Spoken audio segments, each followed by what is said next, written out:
The gun barrel bruised her forehead while she counted compressions out loud. Aaliyah Carter is 23, a Black American nurse. First solo overnight shift in a county ER nobody wants. Light blue scrubs, small cross pendant on her chest. A receipt for her grandmother's medication folded inside her locker. That receipt is why she cannot walk out. 2:47 a.m. code blue, Trauma Bay 4, the corridor is empty. The lights flicker. 3 men in black suits are already inside the room. On the table, an elderly Korean man with a torn chest, dying fast. Standing over him, a younger man in a midnight black three-piece suit. A coiled dragon tattoo climbs the left side of his neck, its head reaching just below his jaw. Kang Seo-jun. They call him Ash, heir and underboss of the Kang crime family. The steel door locks behind her. He presses the barrel of his pistol to her temple. His voice does not shake. Save him or die with him. She sets her hands on the old man's chest. 1, 2, 3. She has never seen this patient before in her life. But she is about to learn that he has been carrying her name in his breast pocket for 20 years. And what happens inside that locked trauma bay will unravel something nobody in that room was ever supposed to find.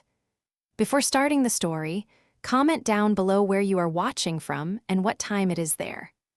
If stories of karma, love, and hidden truths move you, leave a like, be sure to subscribe to the channel, and click join to become a member and help our channel. Aaliyah tightened the last knot on her sneaker and stood up too fast. The locker room tilted for half a second. She braced a hand on the metal door, breathed once through her nose, then reached for the badge clipped to her hip and turned it right side up. First solo overnight. She said the words in her head, not out loud. Out loud would make it real in a way she didn't need yet. The receipt was still folded inside her locker, tucked under her wallet. She'd already looked at it twice tonight. She looked at it again. $482. Grandma's new prescription, the one the pharmacist had asked about twice before ringing it up.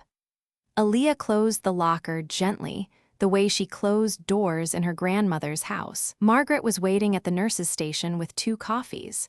She pushed the smaller one toward Aaliyah without looking up from the board. You take it black. I take it however you're giving it. Margaret's mouth did the thing that was almost a smile. She tapped a name on the whiteboard with the end of her pen. Bay 4 is a lack to the forearm, drunk, harmless. Bay 7 is chest pain, we're waiting on troponins. Everything else is empty and I don't trust it. Empty is good. Empty at 2 in the morning on a Friday is a trap. Margaret finally turned. Her eyes went over Aaliyah's scrubs, the cross at her collarbone, the fresh braid. Listen, the night crew here eats new nurses alive, not because they're mean, because they're tired. You'll ask a question and get a look. Don't take the look personal. Ask again. Understood. And if something walks through that door that doesn't fit a face, a car, a smell, you page me first, doctor second, in that order. Aaliyah nodded. She wanted to ask what didn't fit meant. She didn't. She was already learning the look. The first 2 hours moved the way she'd been told they would. The drunk in Bay 4 apologized in 3 languages while she sutured. The chest pain in Bay 7 turned out to be reflux and cried anyway, from relief. Dr. Novick passed her twice in the hall without stopping, once holding a coffee, once holding nothing, both times with the same coffee stain on his coat. At 1:14 a.m., she ate half a granola bar standing up and thought, I can do this. I am doing this. At 2:11 a.m., the ambulance bay lights outside the sliding doors went dark. Not off. Dark. The overheads inside stayed on. Aaliyah noticed because she was looking out, thinking about her grandmother's window, thinking about whether she'd remembered to leave the porch light on before she drove in. Margaret came around the corner fast, still tying her hair back. Did we get a call? No. Radio? Nothing. Margaret picked up the desk phone. She listened. She set it down. She listened to the air. The sliding doors opened. 3 men in black suits walked in without slowing. The one in front was pushing a gurney they'd brought with them, not one of the hospitals. Aaliyah registered that first, the wrong wheels, the wrong rails. On the gurney was an older man in a torn charcoal suit, his shirt open where someone had cut it, the white cotton red from collar to belt. His mouth was open.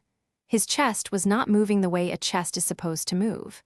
The man beside the gurney was younger, 30 maybe. Tailored midnight black suit, gloves half on, a coiled black dragon climbing the side of his neck to just under the jaw. He wasn't looking at the patient. He was looking at Aaliyah. "Trauma Bay 4, Aaliyah said. Her voice came out level. She was surprised by it. Now, Margaret was already moving, so was Aaliyah. The three men moved with them like they'd rehearsed it.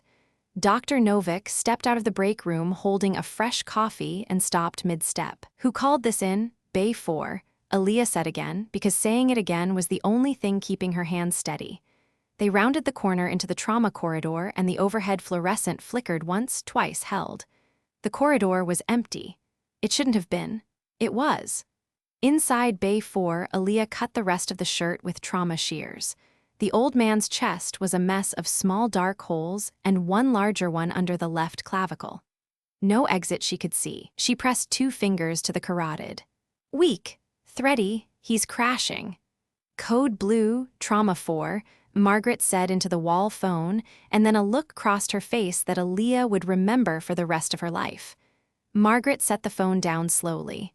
The wall phone had no dial tone. Behind them, the heavy steel door of the trauma bay slid shut. Aaliyah heard the magnetic lock catch. She had never heard that sound from the inside of the room before. The young man with the dragon on his neck stepped up to the head of the bed. He put one gloved hand on the old man's forehead, gentle like a son. With the other hand, he drew a matte black pistol from under his jacket and pressed the barrel to Aaliyah's temple, just above the frame of her glasses. He spoke in Korean first, fast to the older man on the bed. Then he switched to English, quiet for her. "Save him or die with him." The clock above the door read 2:47 a.m. Aaliyah didn't move her head. She moved her hands. She laced her fingers over the sternum, found the spot, and pushed. "1," she said. "2." The barrel of the gun pressed harder against her temple, cold against the warmth of her scalp. She felt the ring of steel bruise the skin, but her hands did not stop. Palms stacked, elbows locked, weight coming down from her shoulders. She counted out loud because that was what she had been taught. Counting kept the rhythm. Rhythm kept the man on the table alive. 3. Seo-jun watched her from the other side of the gurney. He had not lowered his weapon. He had not blinked. 4. Aaliyah did not look at him. She looked at the ribs beneath her hands, at the sternum flexing under her weight, at the pale mouth of the old man. Her glasses slid down her nose. She could not push them back. She counted. 5, 6, 7. Behind Seo-jun, Yoo-jin stood at the door, one hand inside his jacket. Do-yoon had shoved the crash cart against the wall to make room. The trauma bay smelled like blood and antiseptic and the sweet metal tang of something that had been leaking too long. 8, 9, 10. She switched to compressions in silence for a moment, jaw clenched, then started counting again. Her voice was steady. That was the strange thing. Her hands trembled. Her voice did not. Seo-jun heard it. His finger stayed on the trigger. His eyes did not. He had spent his whole life learning to read the small tells of people about to lie, the blink before the sentence, the swallow, the shift in weight.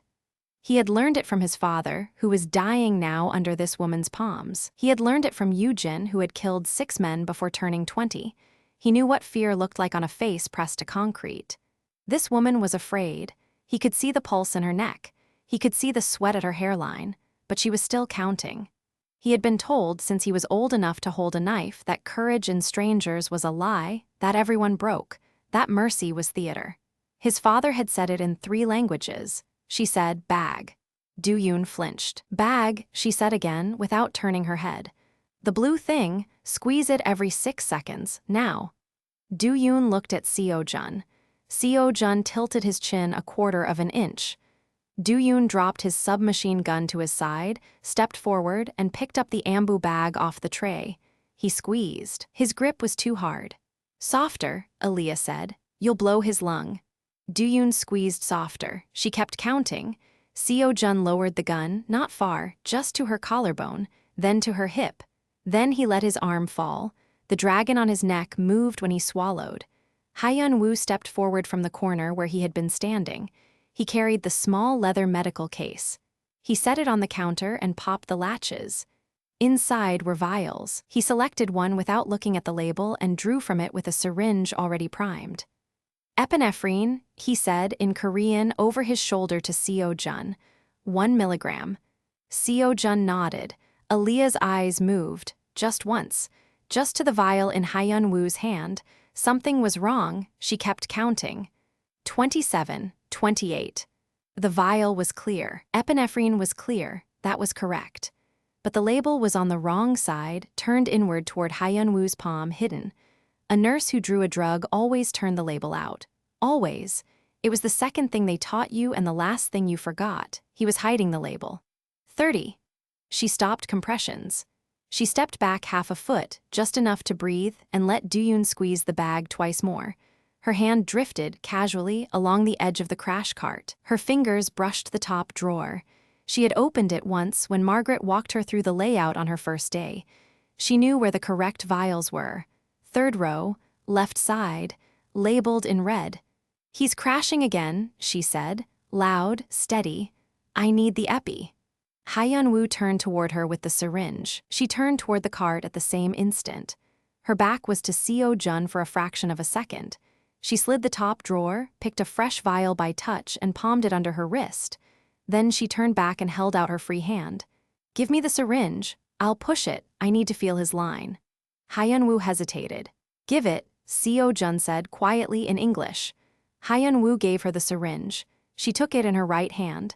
Her left hand, still hidden, uncapped the correct vial against her hip. She lowered the syringe below the edge of the gurney, out of Hyun-woo's sight, and in one movement she voided the barrel into the folded sheet and refilled it from the correct vial. It took 3 seconds. She had done it 1,000 times to practice mannequins. Her hand did not shake. She stood. She pushed the plunger into D-Hyun's Roman 4 line. The heart monitor jumped. Not a rhythm yet. A twitch, a promise. Hyun-woo exhaled through his nose. Seo-jun watched her face. He did not know what he had just seen. He knew he had seen something. Then Sang-hoon's voice cracked through the earpiece in Seo-jun's ear. Fast Korean. 2 words repeated. 2 cars, black sedans, circling the ambulance bay for the 3rd time. Seo-jun's jaw locked. He looked at Hyun-woo. Hyun-woo looked at the floor. The enemy was outside the hospital. The enemy was also inside this room. Seo-jun raised the gun again, not at Aaliyah, at Hyun-woo. Step away from the case, he said. Hyun-woo did not move. Step away from the case. The heart monitor beeped. Once, then again. A rhythm, thin as thread, began to hold. Aaliyah did not lift her eyes from her patient. Her hands went back to his chest. She started counting again.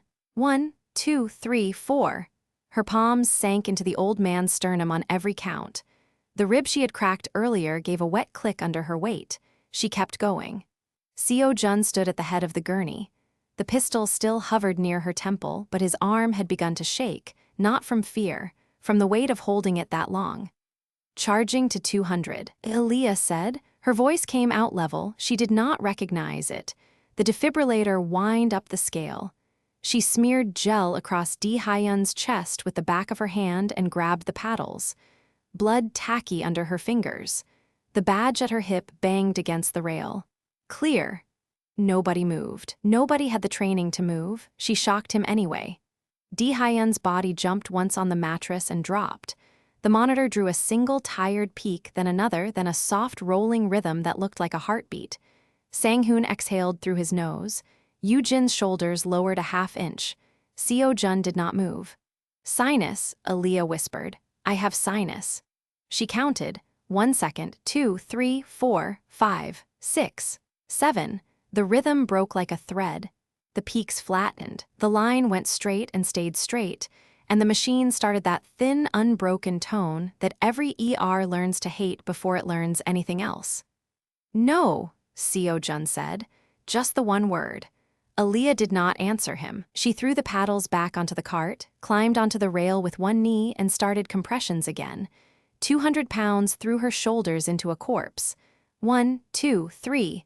Do it again, Seo-jun said. I am doing it. Shock him. I will.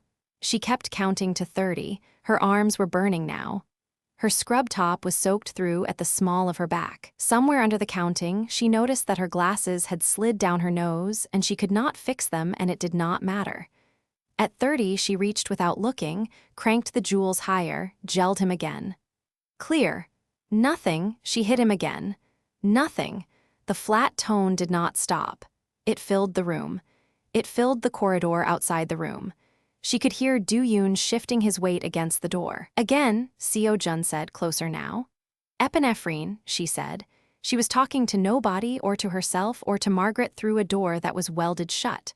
1 milligram. I need 1 milligram, Roman 4 push. Hyun-woo did not move. Aaliyah looked up. He was standing exactly where he had been standing for the last 20 minutes. Medical case at his feet, hands loose at his sides.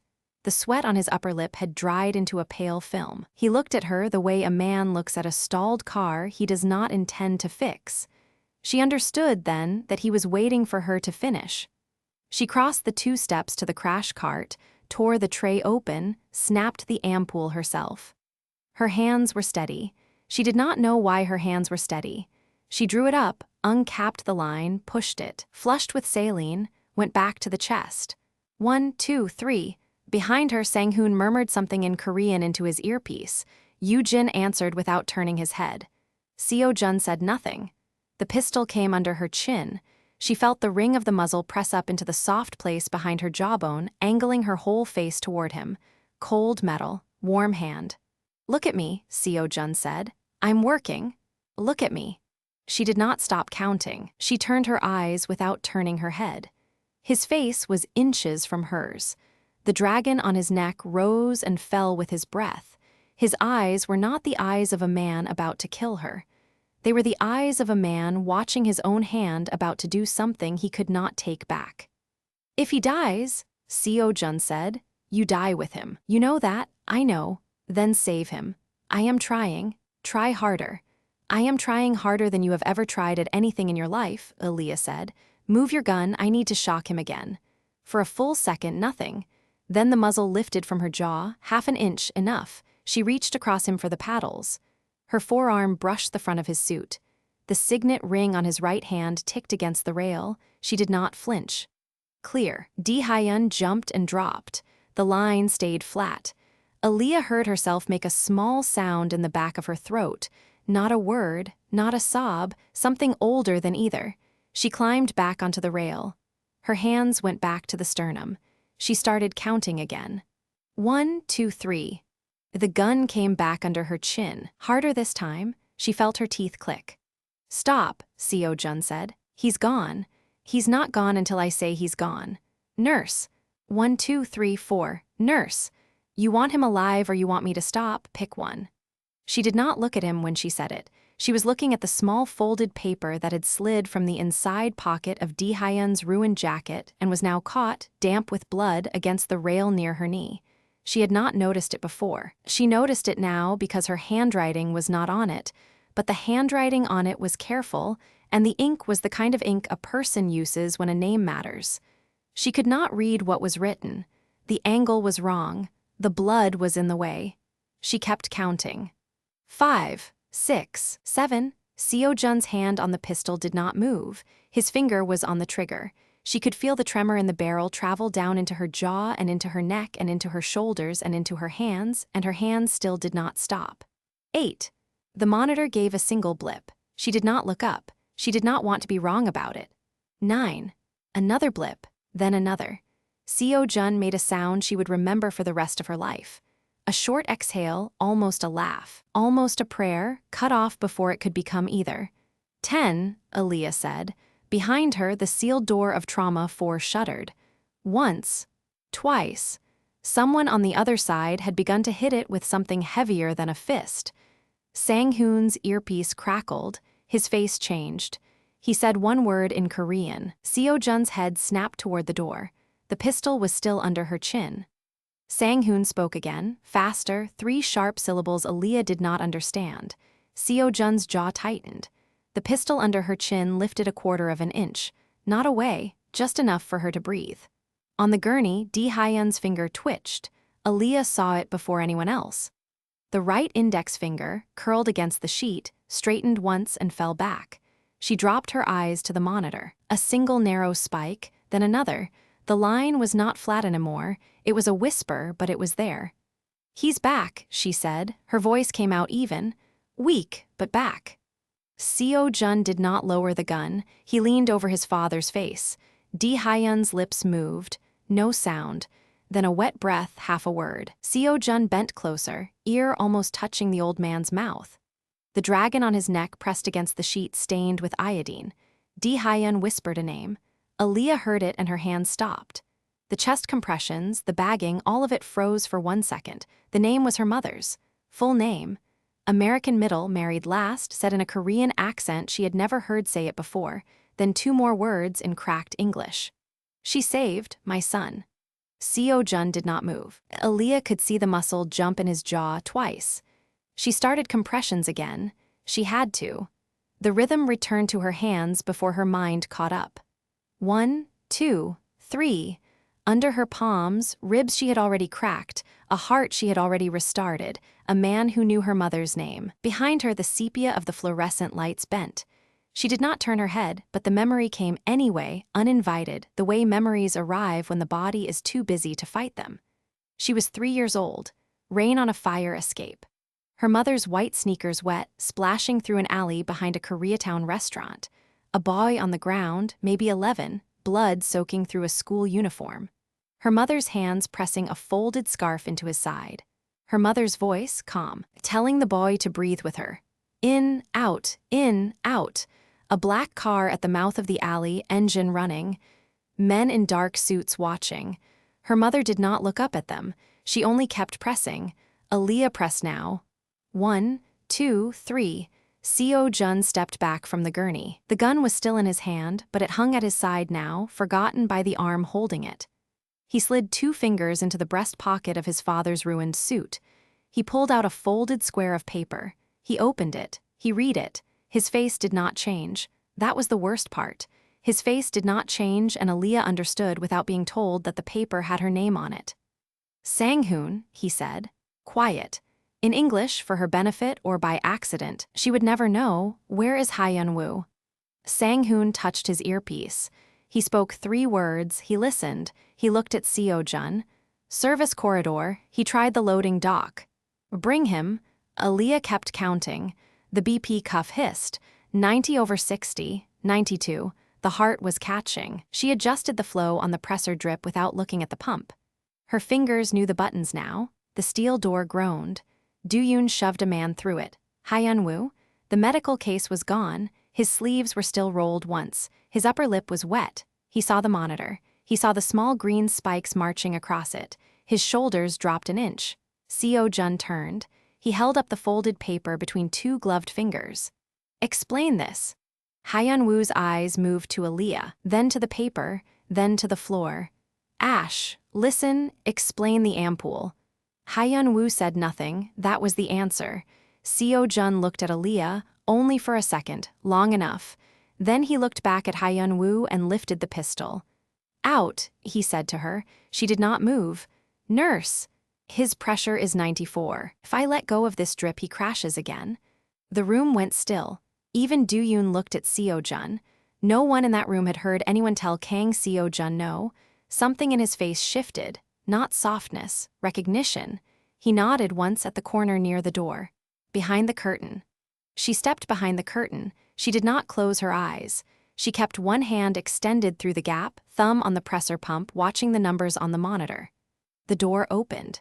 It closed. She did not hear a shot. She would think about that later, for weeks, whether that meant something or whether the room was simply built to swallow sound. When Seo Jun came back into the trauma bay, his gloves were off. His hands were bare and clean. He walked to the head of the gurney and looked down at his father. Di Hyun's eyes were open now, unfocused but open.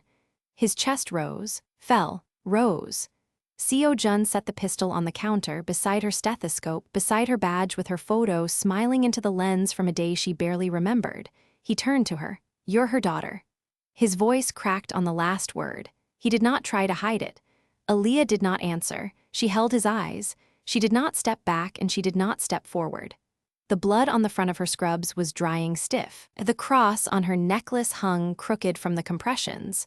She straightened it with 2 fingers. Behind Co. Jun, on the monitor, her patient's heart kept beating. The corridor doors would open in 9 minutes. Margaret would come running. Dr. Novik would come running. There would be questions she could not answer and men in black suits she could not explain away. None of that had happened yet.